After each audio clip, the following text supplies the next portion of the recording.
हाय, तुम्हा सर्वांचं स्वागत आहे आपल्या नवीन व्हिडिओमध्ये. तर आज आपण बनवणार होतो शेवंती. चला तर बघूया आज शेवंतीची रेसिपी. आज आम्ही ना गव्हाचे पिठाचे आणि ज्वारीचं पीठ टाकून शेवंती करणार आहे.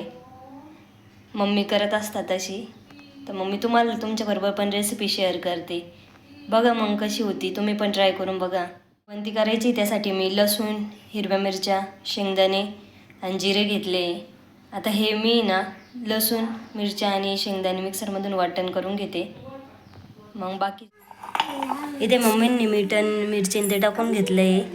त्यामध्ये गव्हाचं पीठ, ज्वारीचं पीठ आणि बेसन पीठ थोडंसं टाकलं. आता ते मळून घेत आहे मिश्रण. पीठ मळून झालं आहे. आता ते वळणारी शेवंती.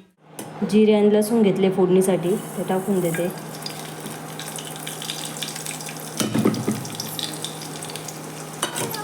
इथे जिरे लसूण चांगले तडतडले, त्यामध्ये मी पाणी टाकते. इथं आता उकळण्यासाठी पाणी वगैरे टाकले, त्यामध्ये चवीनुसार मीठ टाकते. आता याला चांगली उकळी येऊन देऊ. इथे मम्मी आता शेवंती वळत आहे. अशी एवढी झाली, एवढी बाकी आहे.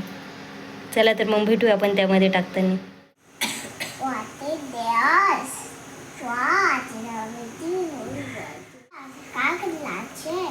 शेवंती टाकताय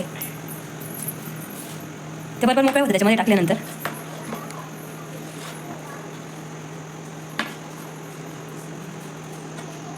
अशा प्रकारे टाकून घेतले मम्मीने त्यामध्ये. अशी आता शेवंतीला उकळी येते. दाखवते तुम्हाला मी पूर्ण झाल्यावर, शिजल्यावर. मस्त लागते, आम्हाला सगळ्यांनाच लई आवडते. मी इकडे आल्यावरच पहिल्यांदा अशी खाल्ली होती. तशी कुळदाची पिठाची झाली आपली, शिजली मस्त अशी. चला तर मग खाऊया. या तर मग तुम्ही पण खायला.